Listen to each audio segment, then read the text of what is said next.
Hai semua, apa kabar? Semoga selalu dalam keadaan sehat dan juga bahagia ya. Di video kali ini akan dijelaskan sedikit sinopsis untuk nanti malam tanggal 21 Oktober 2024. Namun sebelum itu, buat teman-teman yang baru bergabung, jangan lupa like, subscribe, dan nyalakan tombol loncengnya agar tak ketinggalan video terbaru selanjutnya. Terima kasih banyak buat teman-teman yang sudah subscribe dan like video ini. Semoga teman-teman semua selalu diberikan kesehatan dan rezeki yang berlimpah. Dita kali ini sudah benar-benar mulai menuai karmanya ataupun hasil dari semua perbuatan jahatnya. Karena putri kesayangannya itu akhirnya telah dipermainkan hatinya oleh suaminya atau Ferdi. Akibat sudah termakan rayuan maut dari Nadia. Terlebih sebelumnya dengan sengaja Nadia sudah membuat Gania murka. Yaitu ketika Gania telah memergoki Ferdi di kamar hotel bersama Nadia. Tak cukup sampai di situ.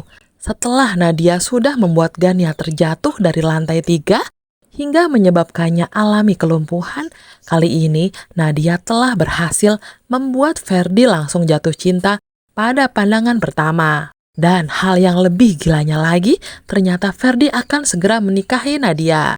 Tentunya hal tersebut langsung membuat hati Dita begitu hancur. Di saat putrinya mengalami kelumpuhan, Ferdi justru telah bermain api dan kecantol dengan perempuan lain, yaitu Nadia. Setelah beberapa lama, Gania pun akhirnya diperbolehkan untuk pulang oleh pihak rumah sakit. Keadaan Gania begitu sangat memprihatinkan. Dirinya hanya bisa terbaring lemah di tempat tidurnya. Ditambah lagi, Gania merasa putus asa akibat sudah tak bisa berjalan lagi. Ia juga terlihat menangis karena terus memikirkan bagaimana dengan nasib pernikahannya dengan Ferdi yang sudah berada di ujung tanduk. Dan benar saja, penderitaan Gania dan juga Dita sepertinya akan semakin bertambah. Karena beberapa saat kemudian, tiba-tiba saja datanglah Nadia dan juga Ferdi. Awalnya sempat terjadi ketegangan di antara Dita dan juga Nadia. Mereka berdua terlihat saling adu mulut. Karena Dita menganggap kalau Nadia itu adalah seorang pelakor yang sudah merebut Ferdi dari putrinya. Namun bukannya membela Gania, Ferdi malah justru membawa sebuah kabar mengejutkan.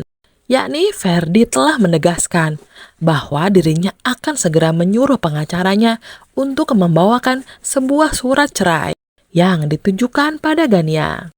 Mendengar itu, sontak saja perasaan Gania dan Dita serasa disambar petir. Bagaimana tidak, di saat kondisinya sudah tak berdaya, Ferdi malah tega akan segera menceraikan Gania. Dan itu berarti kesempatan untuk bisa mengambil kekayaan Pak Rahmat tentunya akan hilang begitu saja. Selain itu, maka bisa dipastikan keadaan Gania dan Dita akan semakin menderita. Di sisi lain, mendengar kabar itu tentunya membuat Pak Rahmat juga begitu murka atas apa yang sudah diputuskan oleh Ferdi. Padahal belum juga lama Ferdi berbuat ulah, kali ini lagi-lagi ia kembali membuat masalah.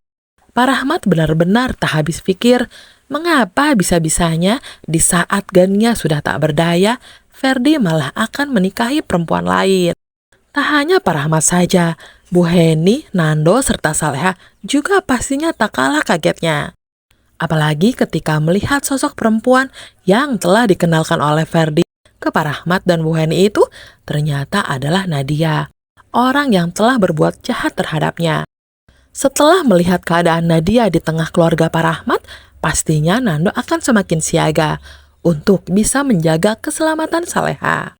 Karena Nando yakin jika Nadia itu pasti telah sengaja mendekati Ferdi demi bisa melakukan sesuatu kepada Nando dan juga istrinya.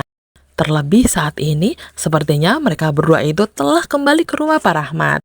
Dan benar saja, kali ini Nadia akan semakin nekat untuk berbuat sesuatu kejahatan pada istrinya Nando ataupun Saleha. Semua itu terjadi ketika Saleha tengah berada di rumah Bara. Di sana terlihat ada Saras juga. Mereka bertiga tampak sedang menikmati makanan yang dibelinya melalui online. Akan tetapi, sebelum Saleha menyantap makanan tersebut, dan di saat kondisinya sedang sepi, diam-diam Nadia telah menaburkan bubuk racun ke dalam makanan yang ada di meja makan. Batinnya mengatakan kalau dirinya akan segera merebut semua hal yang memang menjadi haknya. Setelah dirasa cukup aman, Nadia pun segera pergi meninggalkan rumah itu. Dan beberapa saat kemudian, Bara pun datang. Dengan polosnya, Bara segera membawa makanan tersebut dan memberikannya kepada Saleha untuk dimakan. Semoga saja ada sesuatu hal yang bisa membuat Saleha gagal untuk memakan makanan tersebut sehingga ia bisa masih selamat. Di sisi lain, sebelum Nando pergi bekerja dengan penuh perhatian, Saleha segera mempersiapkan segala keperluan suaminya, termasuk dengan memakaikan pakaian ataupun jas milik Nando. Selain itu, di sela-sela kesibukannya itu, mereka berdua juga sempat membicarakan tentang Nadia. Mereka sudah menduga kalau kemunculan Nadia itu pastinya akan membuat keselamatan Saleha terancam. Selain itu, Nando juga merasa curiga, serta bertanya-tanya apakah benar kalau Nadia itu adalah adik dari Alia. Setelah beberapa saat, tiba-tiba saja ada suara orang yang ingin masuk ke dalam kamar Nando, juga Saleha, di mana orang itu adalah Bu Heni. Dengan terburu-buru, Bu Heni telah membawa beberapa helai rambut milik Nadia. Ia sengaja melakukan itu karena Bu Heni ingin meminta Nando agar segera menjadikannya sebagai sampel untuk dilakukan tes DNA, yaitu nantinya mencocokkan antara rambut Nadia dengan rambut Reza. Kali ini Bu Heni akan ikut membantu penyelidikan Nando dalam mencari kebenaran ataupun mengungkap sebuah fakta tersembunyi. Apakah memang benar jika Nadia itu memiliki hubungan darah dengan Alia? Bu Heni telah mendapatkan rambut Nadia dari kamarnya, yaitu secara diam-diam Bu Heni langsung mengambil rambutnya yang terdapat di sisir milik Nadia. Mengetahui itu, pastinya Nando begitu sudah sangat terbantu. Ia pun segera menerima sampel rambut tersebut untuk segera dilakukan pemeriksaan. Dan jika nanti Nando sudah mengetahui hasil dari tes DNA tersebut, serta hasilnya terlihat jelas ataupun cocok, maka Nando pastinya akan langsung mendatangi Nadia untuk segera membicarakan soal tersebut. Di tempat lain, Intan kembali dibuat sedih atas sikap perilaku suaminya atau Dani. Semua itu berawal dari Intan yang sengaja mengantarkan makan siang untuk sang suami tercinta. Namun langkahnya seketika itu langsung terhenti di depan pintu kantornya. Karena pada saat itu, secara tak terduga, Intan telah mendengar ucapan Dani bersama dengan Nando. Di sana suaminya itu menyebutkan bahwa dirinya begitu sangat kesal mengapa Nando tak berada di rumah di saat ada Nadia di rumah. Tentunya hal itu membuat Dani begitu sangat mengkhawatirkan dengan keselamatan Saleha. Dalam hatinya Intan mengatakan, mau sampai kapan Dani akan terus terlebih peduli dengan Saleha dibandingkan dirinya. Intan merasa jika kehadirannya itu sama sekali tak pernah dianggapnya. Sebagai seorang istri yang baru dinikahi, tentunya hati Intan langsung merasakan sakit dan kecewa.